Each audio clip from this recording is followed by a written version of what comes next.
We're so delighted to have you here for another of Change the Equation STEM salons. I know that this one promises to be as informative and provocative as others.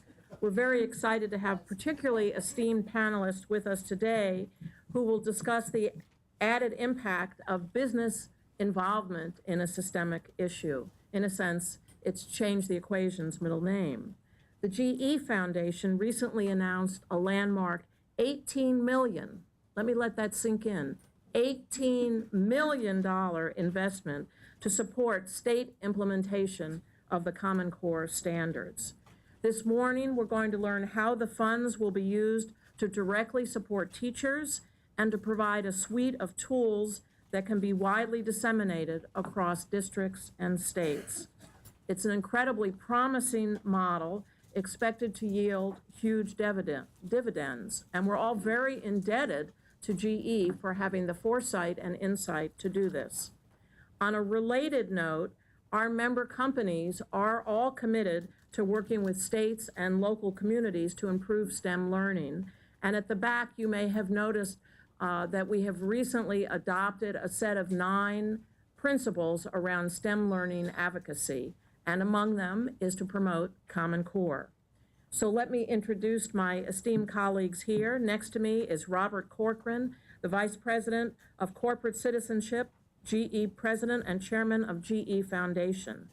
During his 33-year career at GE, and by the way, he was only 5 when he was hired, Bob has held several leadership roles, and he's currently responsible for GE's global citizenship and philanthropic activities, which include health, public education, community building, disaster relief, and volunteerism initiatives. I'm tired just reading that.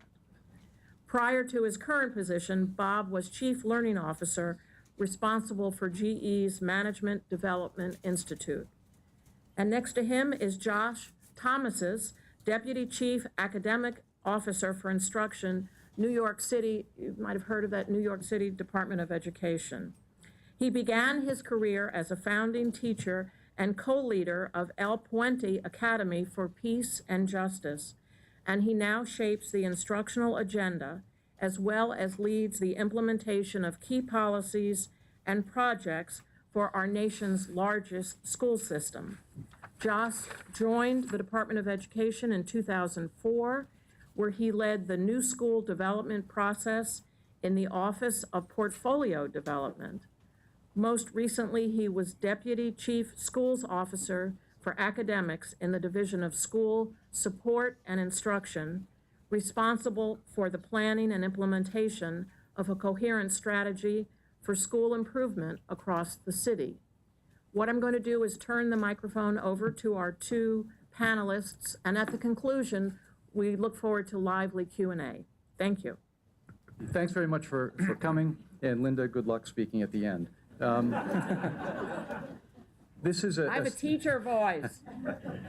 This is a subject actually that's become closer and dearer to me over the last decade of work for GE in the GE Foundation. The $18 million grant to Student Achievement Partners to focus on implementation of Common Core and to achieve around the same kinds of issues around the country is what we think a capstone on work we've done for the past 6 or 7 years. GE's foundations and GE's history in education goes way back. In 1954, the first grant when the GE Foundation was created was to the United Negro College Fund. It was the first corporate grant that the UNCF had achieved or had received. We went on to focus on higher ed and access to higher ed during the 50s and 60s, with all the social unrest in the urban locations in the country in the 60s. We then focused on trying to help kids get out of bad inner city conditions into college. So we created some work there around transitions into college. In the 80s, a program to increase the college-going rates of kids through a program called College Bound. It was wonderful. We put in $35 million over 15 years. We raised the rates in 35 schools from 35% going on to college to 75% going on to college. Great, great results. When I came on to run the foundation, I asked for data. The data on those 35 schools was that they were all different. There was not one transferable process in them. So while we helped kids, we didn't help them sustainably. We didn't help their brothers and sisters who were younger. We didn't help their cousins when they came into school because it was money dependent. So we took time out, brought in some very smart people from the world of education in what we call a workout for a full day. About 15 people focused on birth to postdoc to see what's the issue in education, what can we take on in a smarter way. Spent a day with experts, we got all sorts of data, pre-reading. We said, okay, the least broken of those systems is higher ed. For better or worse, it's the least broken. So we then focused on, a month and a half later, with another 20 experts, birth to 12th grade.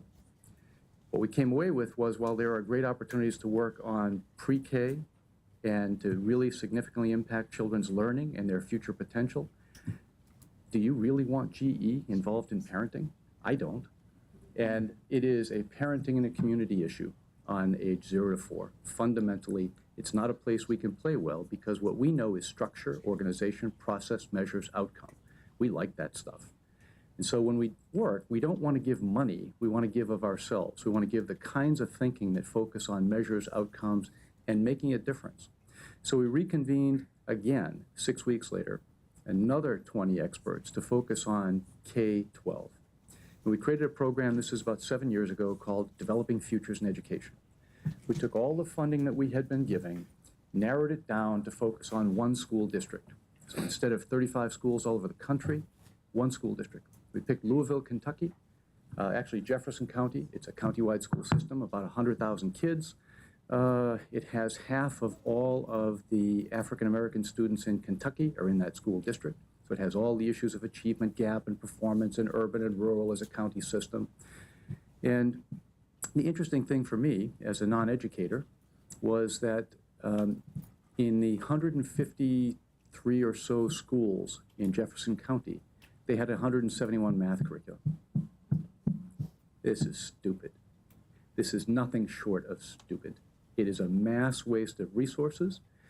As a business person, as a process person who has worked on manufacturing processes and engineering processes in our aviation business, I know that when you have variation like that, you have good variation and you have bad variation. And the bigger the sample size, the worse the variation. So when you look at that, how could a school system with a superintendent, looks a lot like a company. It has a board of directors in a school board. It has a CEO and a superintendent. It has executives and headquarters staff, and it has plants and factories with principals and all sorts of stuff going on. How could they not take advantage of best practices and allow the variation that exists? And I guarantee you in that system and systems like it today that still work on the same basis, that without even knowing the school district in most of those places, we could get in a car, take a map, go around to each one of them, and make a guess, plus or minus 95% accuracy, plus or minus a couple percent, on which schools had the best curriculum, which had the worst, based solely on how old are the cars and the driveways and the houses around it, when was the house last painted, and how big is the lot of the house. And that is not public education. And so what we did is to focus on how do we level the playing field in public education in that district. We focused on math and science as our key on core curriculum reform. We asked that the districts come up with a plan to have a common math curriculum and common science curriculum. We didn't care what it was, just you guys figure it out. We funded their work to go and assess them and evaluate. They came back. We also funded work around teacher development, professional development and training. So how do we help prepare not only in the new math and science skills, but basically increasing platform skills of teachers? We also focused on the management efficiency in the school district, figuring if we could find them a way to be a little bit more efficient in how they spent money, they had additional money to spend then on teaching, additional money in the classroom. And lastly, we required collaboration. It's my firm belief that when adults in an educational setting talk about adult stuff, kids lose. And when adults talk about kid stuff, kids win. So we focused on collaborative metrics and requiring that the administrators unions, the teachers unions, all work together with the headquarters staff, the superintendent, et cetera. And when they didn't, we withheld funding. Not the funding for the collaboration, the funding for everything. So we issued a grant to Louisville of $25 million over 5 years. They were progress milestones. They had to do what they said they were going to do. And when that stopped working, and it stopped the first time because they had union management conflict, we stopped paying. They said, well, wait a minute. You agreed to pay for the curriculum. You agreed with all this PD coming up. I said, yeah, but you agreed you're going to work together. You told us, you gave us your joint curriculum committee, your joint oversight committee, and they stopped talking to each other over some goofy little grievance. So that was worth probably 1% of the $25 million. We stopped all payments. 9 months. We held up $6 million, and separately within a day, the teachers union president and the superintendent said to me, you know, if we went to the press and told them the reason why this money is not coming is GE's not giving it to us, we'd shame you, and they would be all over you. And I said, I'll go right back to them and tell them the biggest children in this system are the superintendent and the head of the union, and they're the reason why your children aren't getting this money. So we don't take a nice approach to this stuff at all, because nobody ever treated me nicely inside of GE. I had to deliver, I had to be measured, and I had to be accountable. And we should expect nothing less from the people who deliver education to our children. We went on to include 6 other districts. You're going to love the names of them: Cincinnati, Atlanta, New York, Erie, Pennsylvania, Stamford, Connecticut, Milwaukee, Wisconsin, Cincinnati. They're all GE cities, places where we have 1,000 or more people and a big CEO. We required the CEOs to be basically partners with the superintendent and the school board, to be a lightning rod on tough issues in the community, to try to help stand up and propose why this is important to happen, and a steel rod when some of the people internally want to bend under inappropriate pressure. Over 7 years, we have invested $200 million in those 7 school districts. What became very clear to us was that we wanted to try to move to have some assistance across the country, but we couldn't afford to keep spending $25 million a pop on a bunch of different school districts. And with the Common Core, as it proceeded, we had what we thought was a natural decision to make and an easy decision to make. In our first activities, what became clear in Jefferson County was that they had a superintendent there who actually was quite a visionary. And he wanted, with our funding, to have their math curriculum designed around world-class standards. And we thought, what do you mean? He said, well, I don't think the Kentucky standards are high enough. I didn't doubt him. And he said, we want to go after world-class standards. We want to look at Singapore. We want to look at the Dutch standards. And so we brought in a couple of folks, one of whom is sitting in the room, Steve Leinwan, who did a lot of great work. We had talked with Bill Schmidt in the process. And Steve went and helped them to put together and benchmark the best math standards in the world and put in the Jefferson County standards that today are footnoted in the Common Core standards. And it is a great blueprint.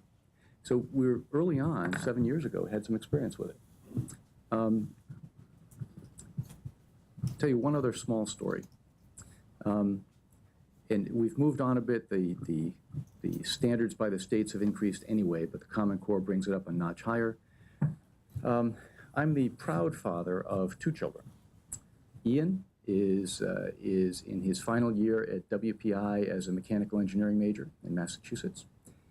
He's 3 years older than my daughter Nina, who's a sophomore now at Emerson College in Boston in creative writing. Not normally known for its mathematical skills. Although she had 730 math SATs, it's probably higher than the aggregate of the incoming freshman class at Emerson. So we're sitting around the table one day when she's about 7 and Ian is 10, back when children talk to their parents. And at dinner, my son, he's an engineer now, so he loves math. He always has. He's not a great student. He hates the other stuff, but he loves math. So I asked him, what's new? What's new in math? He said, oh, well, you know, teacher's been introduced something a couple days ago, and it's really hard, and I don't understand it. Well, what is it? Then he kind of explained it. Had me. I have no idea how to help the poor kid. My daughter, who's, again, drawing butterflies, and she's really creative and stuff. She's eating dinner, she says, oh, that's easy. You do this, and then you do that by a fraction and multiply by this. And I looked up and I'm like, my God, I've got a savant. My daughter's going to cure cancer someday. And so Ian said, oh, really? So the two talked for a second. And I said, how did you know that, Nina? She said, oh, well, we just learned that last week. Now, that's my little touchstone. Look, I don't work on this stuff based on lots of research. That's for other people to do. I'm a business person. We act before we think. It's what we do. But this little touchstone for me is significant. How on earth could a school system teach somebody 3 grades lower the same concept that they're teaching somebody 3 grades higher? Neither one of my children are rocket scientists. Neither one of them is dumb. These are good, smart kids. There's no reason they should be taught the same thing. And to me, that was the example. That's the evidence. That's the piece I hold closely, that our system has had this peanut butter approach of a mile wide and an inch deep on everything. Who in this room reads 5 books, 2 pages at a time, puts it down, then does a little bit more, then comes back to it next year, reads it again? Nobody. It's not how you work at all. So the focus on coherent and rational standards is logical, it's rational, it's what we would do in business to kind of be an efficient company. You would not want your aircraft engines that we make, and most of the aviation engines in the United States are GE engines. You would not want them made the way that we designed teaching at least 5 years ago at all. You wouldn't want the engineer to decide that day what they want to make and how they want to make it. What you wanted to do is focus on the best way to do it and execute it. And that's what we tried to do here. The Common Core for us is a no-brainer. And we're not done. So it's not simply an investment in the Common Core and let's walk away and pat ourselves on the back. When we did this work in the different school districts, and are still doing it, we took a full-time GE person and put them in the district and assigned them. Took them off their jobs, and that's their job, is to work with the school district, to measure it, to be accountable, to understand what's going on, to be an intermediary and manage the project. With Common Core, we're working with the chief state school officers. We're trying to help them. We're working with Achieve on some other elements and figuring out how do we go and implement this. While business people have complained for decades about education, and many good companies like GE, like IBM, like Exxon, all sorts of people doing stuff, funding little projects here and there. What we have for a change, at least in my lifetime, is a chance to actually raise the bar for all children. Not simply for some, and not simply for after-school programs, but for all kids. So for GE, it was a no-brainer. And this is a long-term project. The challenge going forward is less about the standard. It's done. Surprisingly, it's done. If we were sitting here 5 years ago, I'll bet there wouldn't be 2 people in this room who would predict that there would be 46 states agreeing on a standard voluntarily to implement. No way. But we got it. So now the challenge falls to the harder challenge of implementing it. Mark Twain he's credited with all witty sayings, at least up until he died and some after. And he was once asked by a reporter who noticed he had stopped smoking. He was a chain smoker. The reporter said, oh, I see you've stopped smoking. Was it hard? He said, no, it was easy. I've done it hundreds of times. That is exactly what is hard about implementing change. Conceiving it is not hard.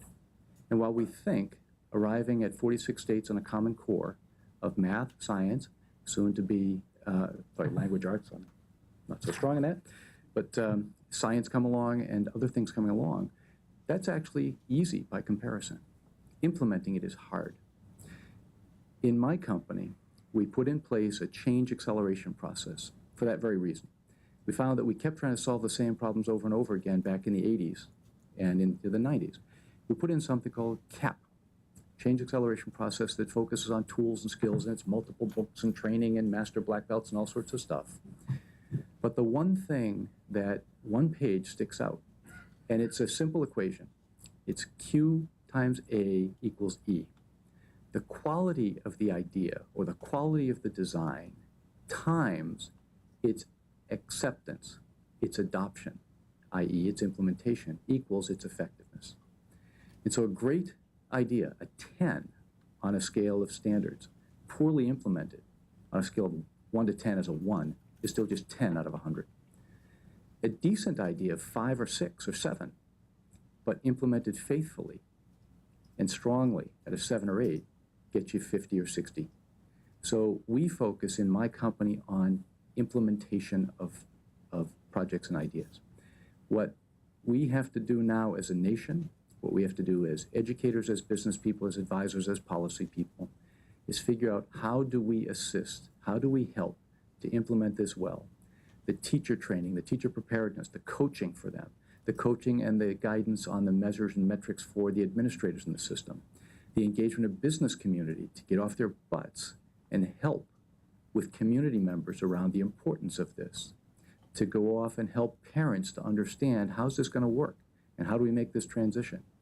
What I know is that every student's performance, when measured on a 1 to 100 scale, every student's performance will drop when you implement this. Absolutely every one of them. Because the standards are higher and you've not taught them yet. So how do we help prepare for that? How do we help not to let this be the reason that all of the white corpuscles in the system attack it and drive it out, but actually how do we help put in antibodies so this can work? There are lots of challenges, there are lots of messes. This is not easy, I don't want to make it sound easy. I know there'll be questions coming back, so I'm going to stop and kind of toss it over to someone who actually has to do this and ask Josh to talk a bit about how do you go in a small district, just 1.1 million or so students, how do you do that? So, thank you. Thanks for the opportunity to talk today, and thanks to Bob for his generous support and sometimes steel spine. So, just to give you a little bit of context and then a couple anecdotes, then we'll open it up to questions. We are a district of 1.1 million kids, 1,750 schools, which includes both district schools and charter schools. Which has grown rapidly in this administration. We feed more children every day than anybody but the U.S. Army, and our public school bus system is the largest public transportation system in the country, except for the train system in New York City. So just to give you a sense of scale, which presents both opportunities and challenges. Opportunities is to talk about how do you begin to think about how to do this at scale. And the other opportunity is the level of quality pedagogues we have in our teachers and principals, which is not by any stretch of anyone's imagination all of them, but as many of them. So the quick story about how we fell in love with the Common Core starts very early on when the writers of the Common Core, particularly David Coleman, was still working on it. He's a born and bred New Yorker, and invited some of us to some early conversations as they were working on it and beginning to move it out in states and begun to get investment in it. And what we fell in love with about it, as much of what Bob has said, and is the idea that that as the nation adopted them, state by state, as you had these two big assessment groups, we're part of the Park Assessment Group, and a timeline towards 14-15 when there were new assessments, we found ourselves in what was a rare situation in academia, in K-12 education, which is that rather than having to turn around to our teachers and schools and say, it's April, here's everything that needs to change by September, go ahead and change it all. And then what happens in large organizations, and we are a large one, is the role of everybody in schools is to lie to everybody at the district level, to tell them the things they need to hear so that everybody can feel like we're implementing the reform that you told us we needed to do. And that the multi-year timeline, what was essentially at that point a 5-6 year timeline, allowed us to say, this is what's coming, this is a really big deal, This requires nothing less than reimagining public education in America and in our cities, which means that all of our teachers need to think about their roles differently, our administrators in schools need to think about our roles differently, and the district needs to think about roles differently. And we've got time to do this. We probably don't have enough time, but we've got more than 6 months, and that you can take on meaningful bite-sized chunks. And we were thrilled because, like every other school district in the country, we were now starting this conversation paralleling the beginning of the recession and a significant drop in resources and investment. I'm thrilled by the investment, the interest of the GE Foundation to support this work in New York, because it gave us the set of money to really dig in and begin to do this work. So let me say a little bit about what the work is and how we think about it at the school and district level, and then stop and we can talk about any parts of it you want. So Dick Elmore, who's one of the preeminent educational researchers and writers in this country, talks about the instructional core, the intersection of the student, the teacher, and the curriculum. And that his basic question is everything around educational reform, educational change. The basic question is, are you shifting the experience of what's happening for kids in classrooms to get a different outcome? And if you can be creating a lot of noise and not changing that, you can be creating little noise and beginning to change that. But that's very hard to change. And if you look at American history over the last 100 years in education, remarkable stability despite waves of attempts to change that. And so what we've done in New York City is a couple things that I think are important to understanding how you create change. First is to understand that the empowerment accountability dynamic, which is we're such a large organization, and that you have the dynamic where I can't go into, there are 80,000 teachers in classrooms in New York City. I don't know what they're teaching today. They're taking tests today on the 3-8, but I don't know. I don't know their kids. I don't know their schools. I don't know their pedagogical choices. And absent a ridiculous compliance set of requirements because of the way information still moves in education, there's no way for me to know. So how do you figure out how to hold tight on accountability, make very clear that at the end of the day, we're accountable for outcomes, and be clear about what schools have what we call empowerment, the right to make the decision so that they can be held accountable for the results. When the Bloomberg administration began, principals did not hire their own teachers. They did not hire their own assistant principals. You talk from a business model. If you said to somebody, a manager of a plant, you're in charge of the plant, by the way, here are your 3 deputies, that's just insane. But it was, in fact, quite the way things were working in New York City. And so shifting towards control of resources at the school level, control of hiring decisions at the school level, accountability for student outcomes and school performance.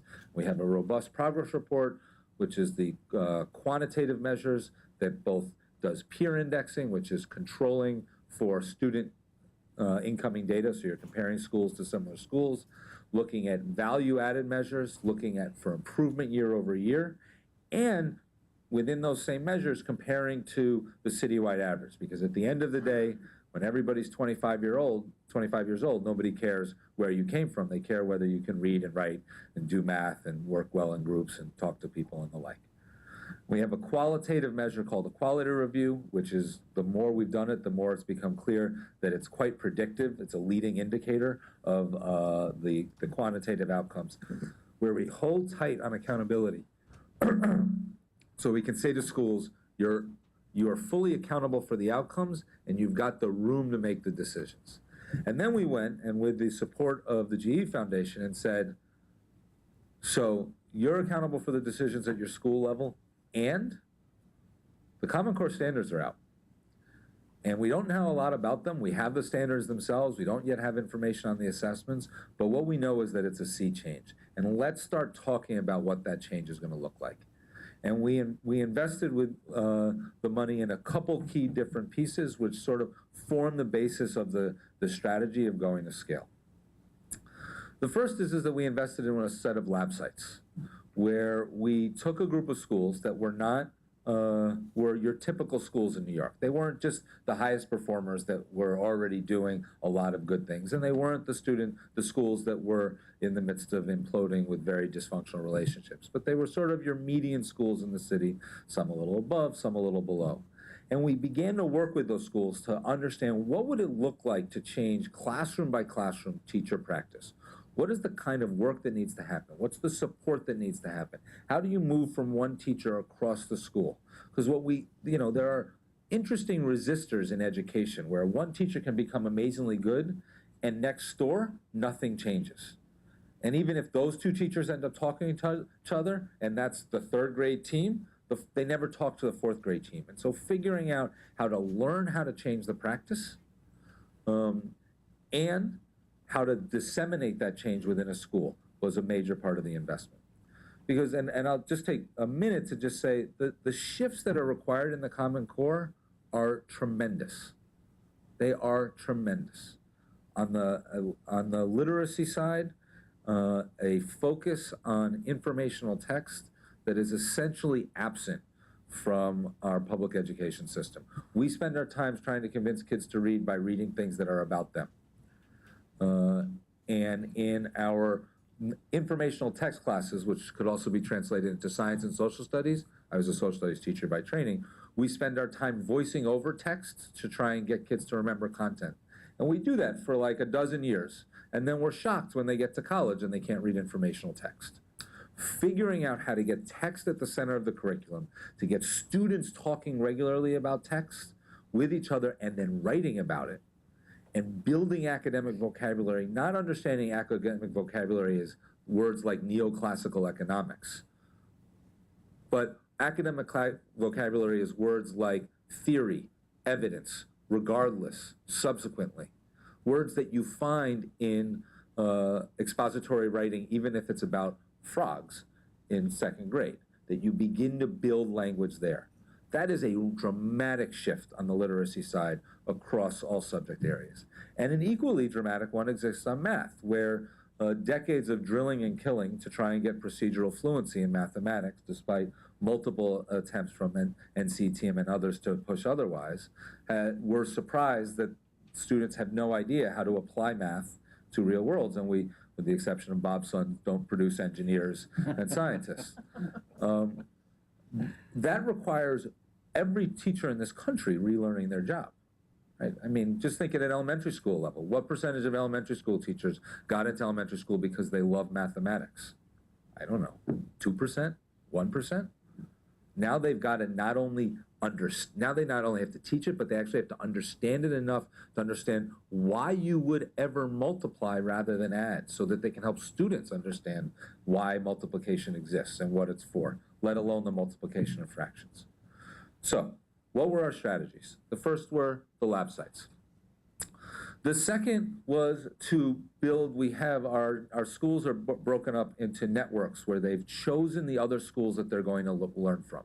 That one of the ways that you break down the boundaries across schools is that maybe you and I have a relationship, we were taught together and now we're both principals, and so we want to learn from each other, and you and I don't really know you and I don't trust you. I want to be networked with him, no offense.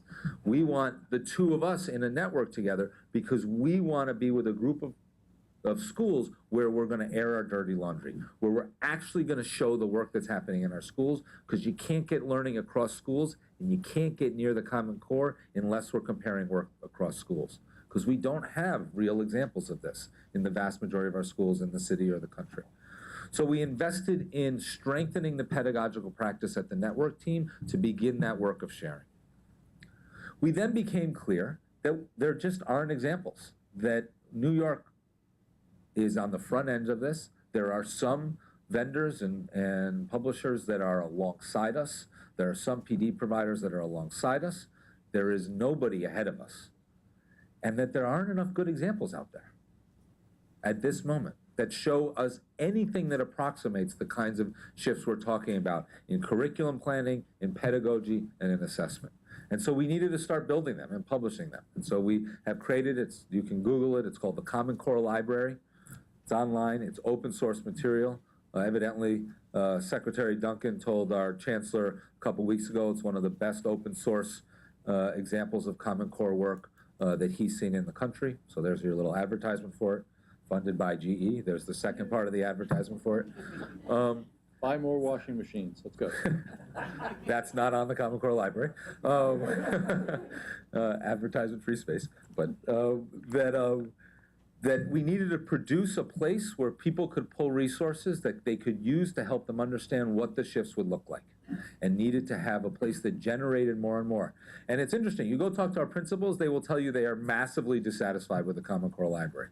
It's getting about 5 to 10,000 additional unique users every month, and everybody tells you it's not good enough. And what I say to them is both things can be true at the exact same time in a country in the shift we're in. That it can be true that it's the best open source examples we've got of Common Core level work, and it can also be true that it's not good enough in a world in which the assessments aren't fully developed, in a world in which the publishing community hasn't yet fully taken on the challenge of changing the materials to meet the requirements of the Common Core, in a world in which the vendor community is trying to learn this as well. It's not a particular surprise that the best examples we have are not as good as they will look 2 and 3 years from now. And that we have a system in the Common Core for people to tell us all the things that are wrong with it, so that we can begin to shift and improve that work. So, lab sites to test, investment in networks to move learning across schools, a Common Core library that can be a resource bank to begin to push the work, investments in assessments, informative assessments, and helping people build effective tasks that tell them how their kids are doing on the work towards the Common Core. We are 2 decades into the assessment revolution that Grant Wiggins and others started in the early 90s, and as a business and an industry, and I speak as a teacher, we're bad at designing assessments. And we don't love the assessments other people design. And we've got this tension where if you design it, I don't like it. If I design it, it's not that good. And so building assessments with teachers, for information about students. We've begun to build online tools, like we built what's called a reading tracker. So your elementary schools that keep reading logs for students, so where teachers are walking around tracking students' movements and reading. We have put that system online so that teachers can do it, the data uploads, and a whole bunch of different reports and ways of looking in that for parents, for teachers to analyze what are the reading trends in their classes now begins to become digitized, and you begin to see very different behavior. We've begun to build something called the Common Core Fellows, where we are now directly training teachers. We've got 60 this year. We want to continue to increase that number. 60, you say 60 out of 80,000. That's a tiny number. But where we're building and understanding what it is to shift teaching practice at the school level. So that's what and to use those Common Core Fellows are the ones who are verifying, they're getting trained by David Coleman and us to understand the Common Core, and then they're the ones verifying the work that goes on the Common Core library. They're the ones doing that work. As we look to the future, we've got to ramp up all of that as we dramatically need to improve the work around assessment, around curriculum, to change pedagogy in the classroom. And I can talk more about the future work, but I do want to make sure we've got time for questions, so I'll stop there. Well, I want to really thank our 2 panelists for all that they have already told us, and I'm sure that more will come out in the Q&A. I would ask that folks raise their hand, identify themselves. We do have a microphone, and we ask, because this is being taped, that you wait your turn until that microphone comes your way. So let me see any questions you might have. Yes, sir, right here. Thank you. Hi, I'm Peter Gutmacher. I work at the DC Children and Youth Investment Trust Corporation. We're the district's largest funder and developer of out-of-school time programming. And so I have a partnership question for you, Josh. So out-of-school time in many ways is uniquely suited for hands-on experiences in science, right? And I was wondering, in New York, where you're from, what kind of work have you done to identify parts of the Common Core in science that are perhaps uniquely suited, or that the folks in after-school and out-of-school time programs can be the greatest assistance in strengthening? I don't know if you've worked with Task and Lucy, those folks, or not. Yeah, so one of the great benefits of New York is the enormous resources that the city brings to bear. The Museum of Natural History, we've got an Urban Advantage program where they train our science teachers. We've worked with Task and others. I think the direct answer to your question is there are two moments around the science standard, around science. And they're at different stages at this particular moment in history. One is the call to action around mathematics and literacy inside of science. So if you would, for example, one of the problem with most middle school science textbooks in our schools is that they don't have math in them. And they don't have math in them for the reason Bob described, because nobody knows. The writers of the textbooks can't depend on what math the kids know. So this is like insanity, right? Because what is applied mathematics? It's science. And here you have science without mathematics because they can't depend on it. Talk about a system doomed to fail, we have that. So Common Core says you got to get math back in the science classroom, and you got to figure out within a school what's got to change to do it. It equally says that you've got to actually read text, which for a middle school, for high school may mean beginning to read actual scientific journals and the like. But imagine for a moment the text just at the center of curriculum, that the unit on lightning, where the kids are reading the unit, not reading a PowerPoint translation of the unit that's written by the teacher to avoid the fact that students are struggling to access text. So that's the Common Core challenges around science. We are in the midst of, there'll be a next generation set of science standards that are coming out in a matter of months. And so I think the second half of, seen one version of it, there'll be another draft this summer. The second half of the shift in science will be what is called for in the kinds of changes in science instruction that are at the heart of those standards. So that would be, I think there'll be a different answer to your question in 6 or 8 months. For now, what we're doing is two things. One is working with our partners around the city to help us figure out how to shift the practice in school, because we've got kids for 35 hours a week and we need to do better with that time. And then the second is doing exactly what you've described, which is helping schools solve the tensions, the enormous tensions around the precious time they have by creating more robust experiences where there's resources. We're hopefully coming out of a resource-poor time, and we'll be able to do that more as we accelerate towards the Common Core. Yes, ma'am. Thank you very much for your presentations. My name is Teresa Murad. I'm the Director of Education and Diversity Programs at the Ecological Society of America. I was interested in your opinion on how we might be able to work with pre-service educators, because I guess, Mr. Corcoran, you mentioned that higher education seems to be in good shape, but at the same time, it seems to me that there is an issue about just preparing teachers.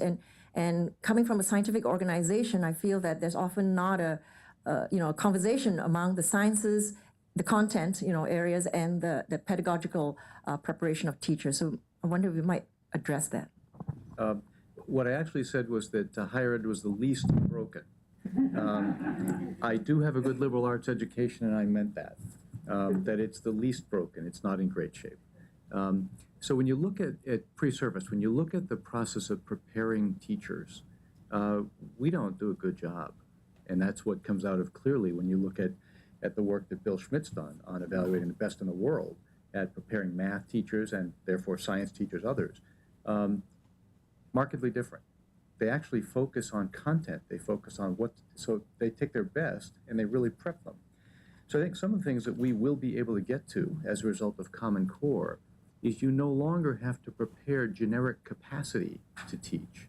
You can actually prepare teachers to teach because you know what they have to deliver. You can actually build around that. You can both recruit for it, you can assess for it, you can develop them for it in the universities. Our schools of education are the next thing to measure. and they will be found wanting now, right now.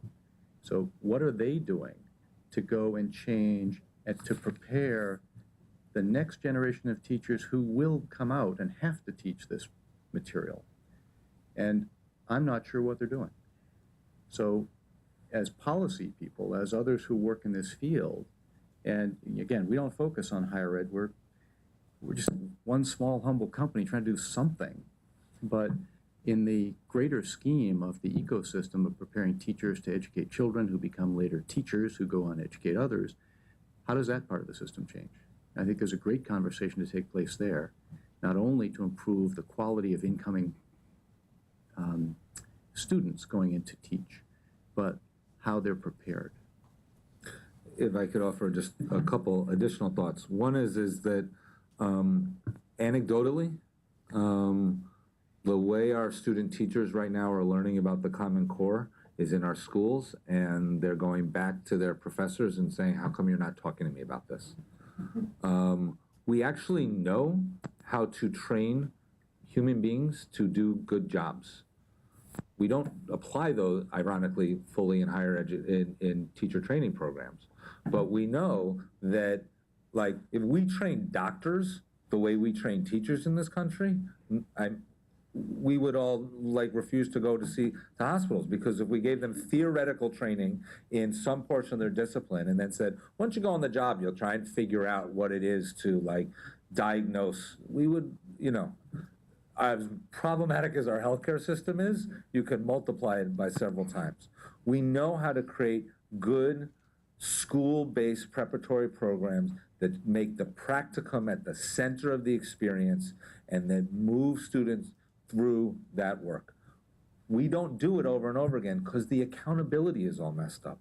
What accountability does your average institution of higher ed have for the production of teachers?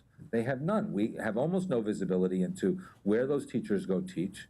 And whatever you feel about teacher value added at an individual basis, how Josh is teaching and whether the data tells, you could aggregate the value added scores of every student who graduated from Pace University or Columbia or NYU and begin to see patterns of who's actually getting movement and producing teachers who are ready. Until we have that, we're in an exciting conversation with the deans of the City University of New York teacher ed programs. They are fired up to do this. Their challenge is convincing their faculty.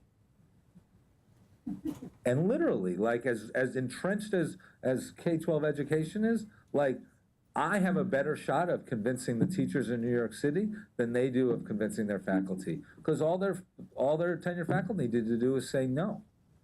And they've got literally almost nothing. Our principals have a heck of a lot more ability to push change than your average dean does. And that is a problem. If we saw the accountability Bob was talking about, and if we could actually begin to discuss impact and who were actually sending teachers to our schools and what were the impact of those teachers, you would see a very different conversation. And it is one desperately needed. Our schools don't have time to train 22-year-olds in the Common Core, given everything else we need to do. We need those 22-year-olds to come in with a good basic foundation so that then they can get good at their jobs, not be learning that at the same time.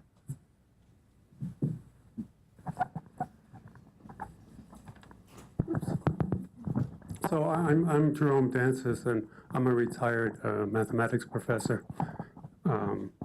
She and I were at the same institution. Anyway, you should know that the view from the colleges is that students are showing up knowing considerably less arithmetic than they did 10 years ago and 20 years ago. And the really big issue is, are you for arithmetic or are you for arithmetic with calculators? And over the past 20 years, it's been arithmetic with calculators. And the really good thing about the Common Core is that they're putting the arithmetic back in. For science, Jerry, make sure you get to a question. I will get to a question. Okay. I know Jerry. All right. The National Research Council last summer came out with a proposed K-12 science framework, and it basically takes the equations out of high school science. hopefully achieve, we'll put it back in, but that's to be seen. So to actually move forward on Common Core in the way that you want, I would suggest these two things, and you may comment. One is to remove the many elementary school textbooks which marginalize arithmetic and use a textbook like the old Singapore math textbooks, which are greatly emphasize arithmetic. This includes arithmetic word problems. And the second is, let's say, okay, in my state of Maryland, to be a fully certified, highly qualified middle school math teacher, you do not have to demonstrate that you can add fractions. And this is probably common across the country. I would suggest, well, two things. One is that the states need to raise their certification requirements so that the math teacher actually knows math and all the science teachers know science, and that the tremendous amount of money that's being allocated to professional development be shifted from pedagogy to content.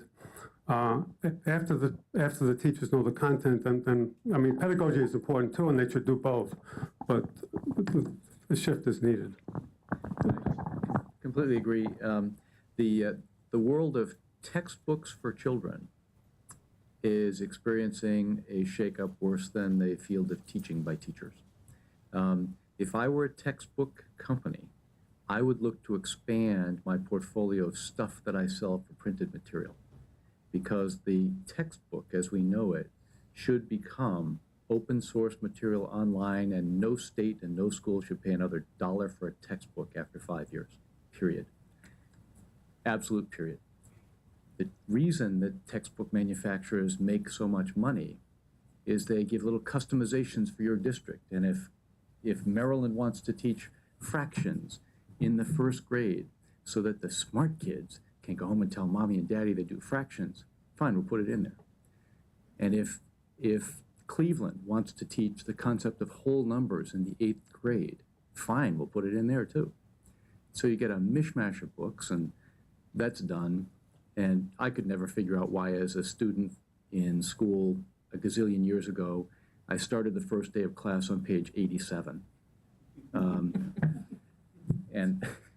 And we ought to do something about that. And as far as professional development, massive effort has to go in there to raise the bar, but to help make teachers competent in new areas that we've not asked them to be competent in before. It's not their fault. We have to figure out ways to do that. I would add two quick things. One, I couldn't agree more on the textbook point. We are working, and David Coleman's office is working on producing a set of publishers' criteria. If you work with other school districts, consider reaching out to me and talking about us putting a push on the publishing community to do two things: to meet the standards required in the Common Core, to actually not just gold star their current text, Common Core ready, but to do a lot of work to get there. And the second is to begin to play with what the economics of publishing are going to push towards anyway, which is moving us away from having to purchase whole textbooks and to being able to some open source, some will be, you've really figured this out, we're going to buy your unit on fractions. On certification, would offer this. The certification requirements, I know New York, I'm a born and raised New Yorker and got certified there, and have nothing to do with teacher competency. I forget what the number is. It's something like 97 or 98 or 99% pass these multiple 3-hour tests. That, again, I go back to, we know how to certify people as masters of their craft. We have multiple examples in other industries about how to do that in ways that take the masters of the craft and put them in positions of authority to be able to say, yes, you are ready for this. I mean, there are examples of this that go back hundreds and hundreds of years in the guilds. Like, this is not unheard of, and we've got examples in 21st century America. Part of the history of why why we don't use those lessons in education, I'm not sure. But my caution in raising certification requirements is simply to say, let's not make it another set of compliance mandates that only regenerates the passiveness of the folks going into the profession. Now I need to take 4 tests. Now I need to submit 2 videos, right? Which further separates teachers from the professionalization of teaching in ways that have them feeling fully respected as what they need to be fully respected if this country is going to produce the kind of education we want. And that our certification process should be a way of communicating that respect by it being real, by it being connected to people who are masters in both the pedagogical and content ways, and by it pushing a strong message of what quality looks like. Mike Cohen in the back.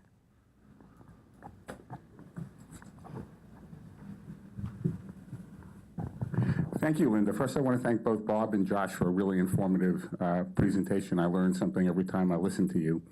There were a couple of comments made about the science standards, and Achieve is working with 26 states to develop next-generation science standards, so I just wanted to make a couple of points of clarification.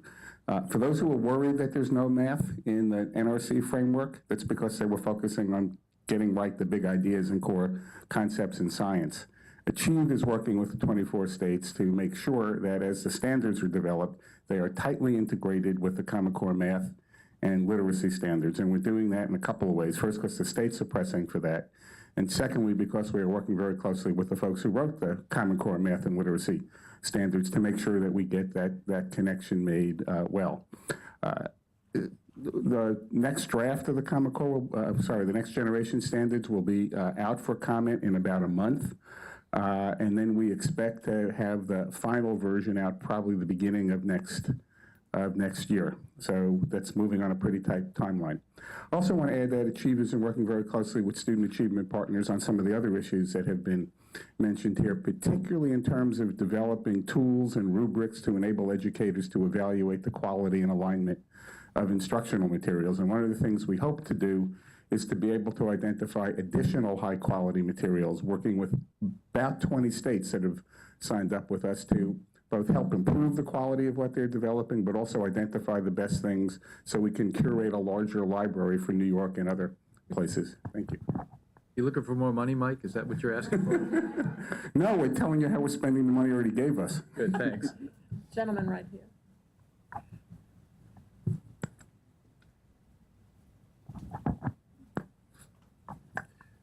My name is Ray McGee, and I work at SRI International. Thanks for this informative session today. My question is to you, Mr. Corcoran. You intimated earlier in your talk that the private sector may need to get off their gluteus maximus to engage in this process as the Common Core is being implemented in school districts around the country in all the different states. Talk specifically about the ways in which the private sector can do that. I think there's a tension with the private sector. I think they don't speak the language that educators speak, and there's a cultural gap there.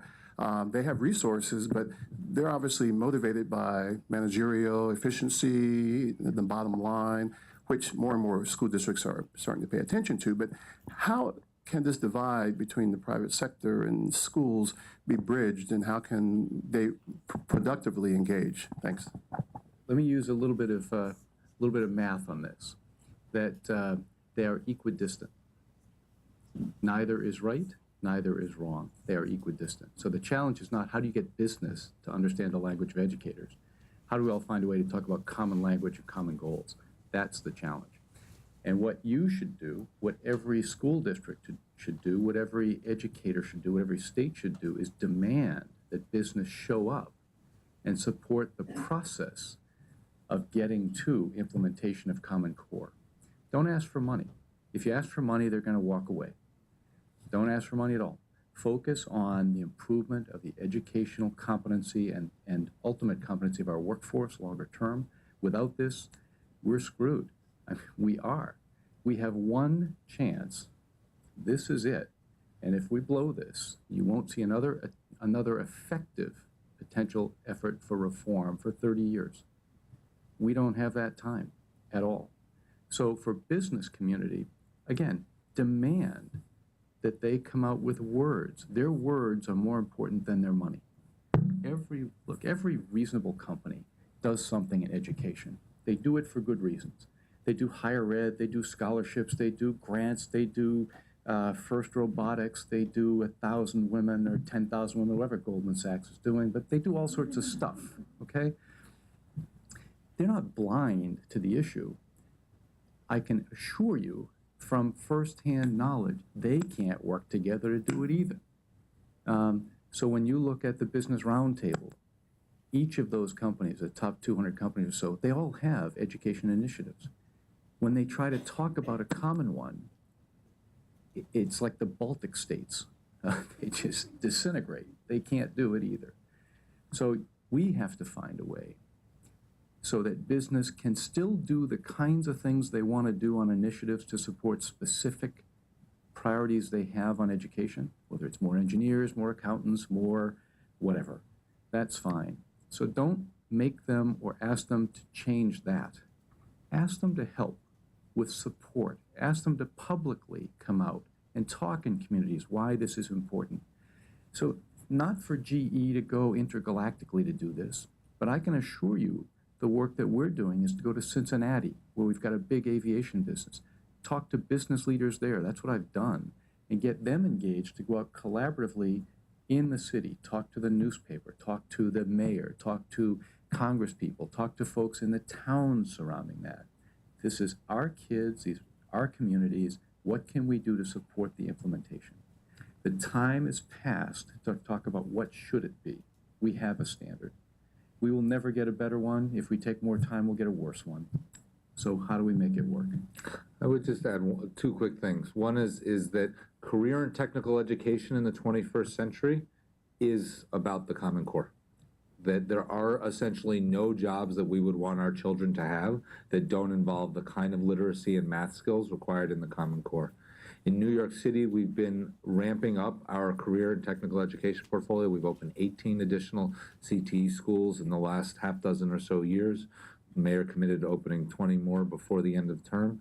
We are transforming the relationship with industry around those schools. What can industry do? They can provide internships.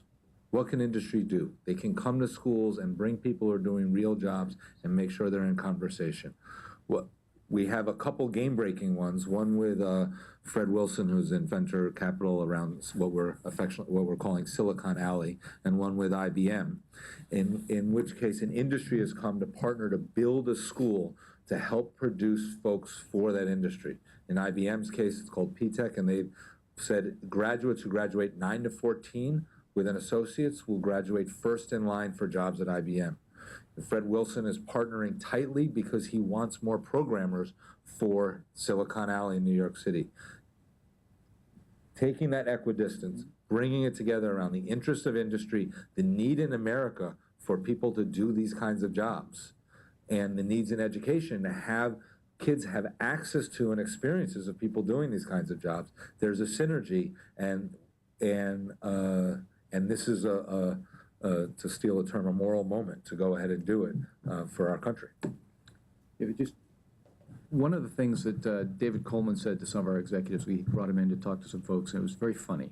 When he was talking about the literacy standards today, that basically we have been focused for a decade or longer on children through the entire system telling us how they feel. So the essays are, how do you feel about this? Tell us what do you feel about this? What do you like? Tell us about who's a hero, all that kind of stuff. I've never once been asked inside of GE how I felt about something.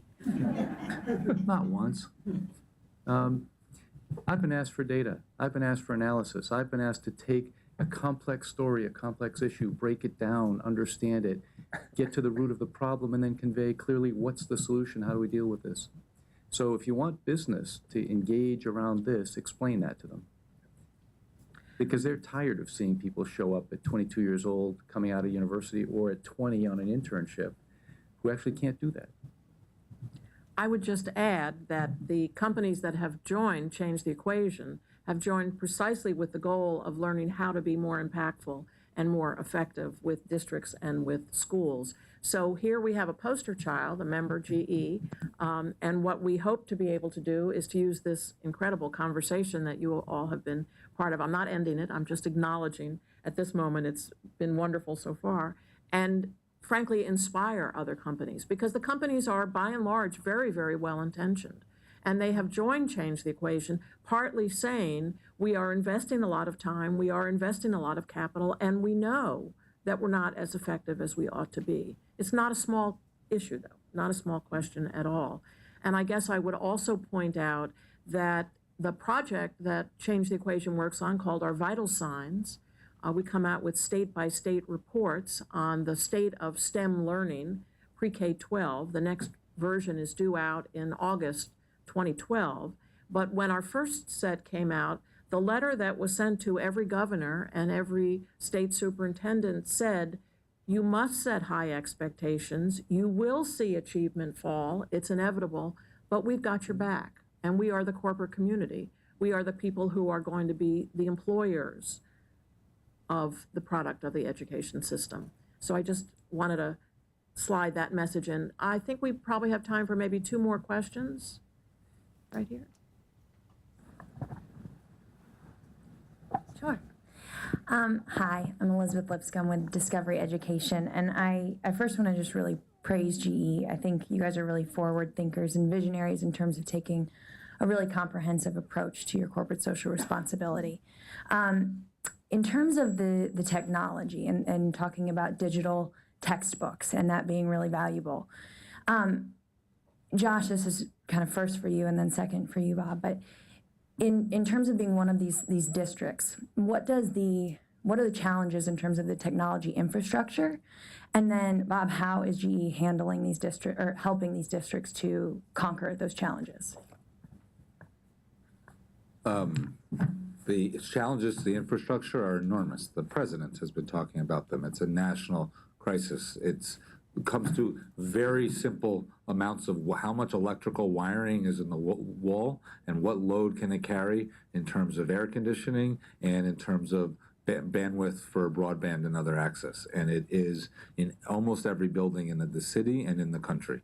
And most of the solutions in terms of when you, whether you're a park assessment state like we are, or Smarter Balance, most of the solutions around the tests that allow us to do it in good ways, that strengthen the assessments at low price, come with a significant upfront capital cost.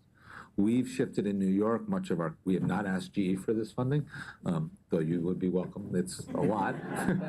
It would significantly dwarf, and all jokes aside, it actually would so dwarf, it's not actually worth the place to invest. We get capital dollars to invest, and we've invested a significant portion of our capital dollars, every one we can eat, to do that kind of upgrading of our systems. We have 1,200 buildings. We're not going to be done by 14, 15, absent a national investment in that.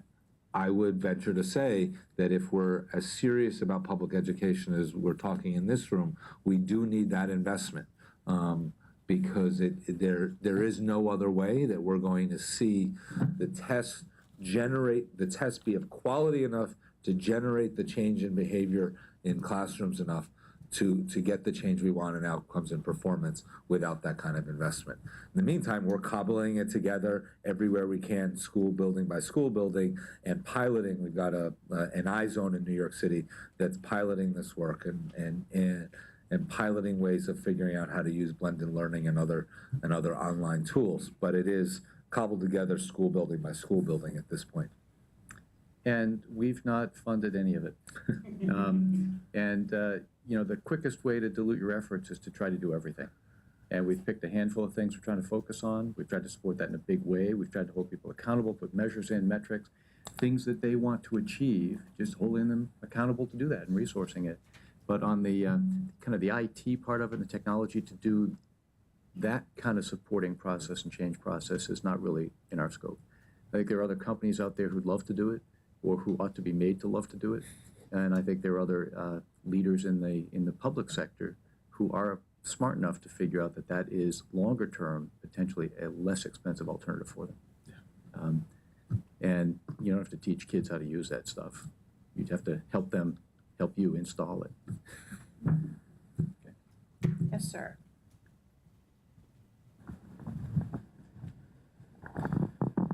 Hi, Gideon Sanders from McKinley Technology High School right here in DC. My question is this.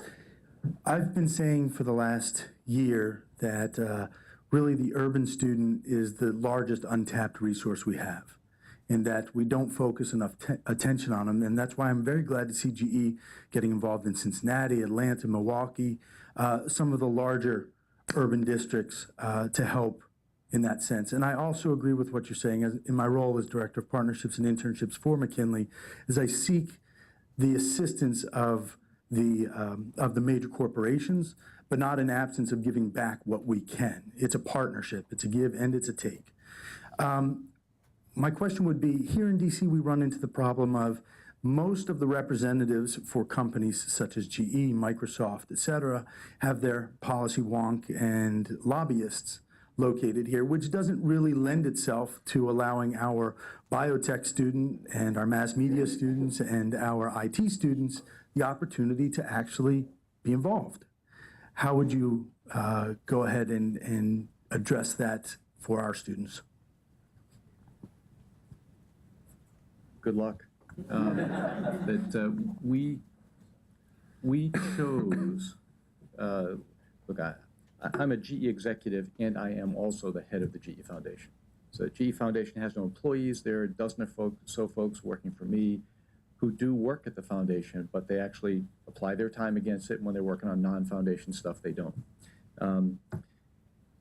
We do not choose to be Gates Foundation.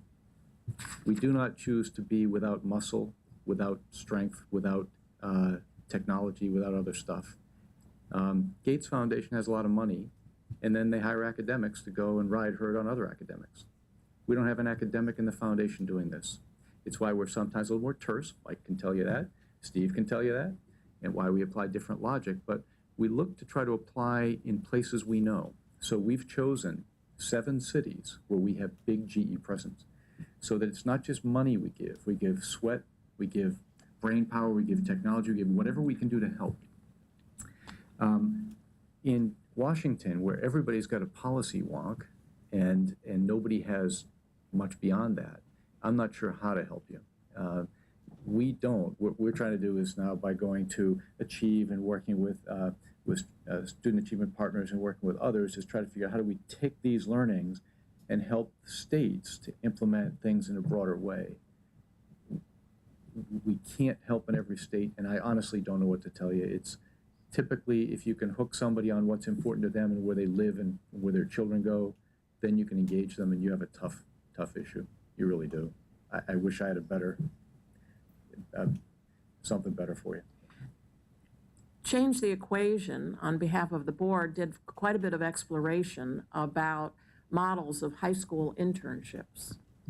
And this was partly an offshoot of the Jobs Council, where the companies pledged to double the number of undergraduate internships, particularly in STEM fields. And quite frankly, after doing quite a bit of exploration, we drew the conclusion that high school internships were not really a good mechanism for the corporate community to interact. And there are a whole host of reasons, which I won't go into now. So it's more than just geography. They're really bigger issues, at least in terms of the size of the companies that are members of Change the Equation. Sometimes you find internships work better on a smaller scale. Well, I've got my eye on the clock. I know there are still questions, and I apologize. We might be able to snare these two folks for a few informal minutes at the end, and we'd be glad for more socialization. I want to thank them very much for an incredibly lively salon. Thank you all for wonderful questions, because you made it lively as well. I would also say, please save the date for our next STEM Salon, which is May 23rd.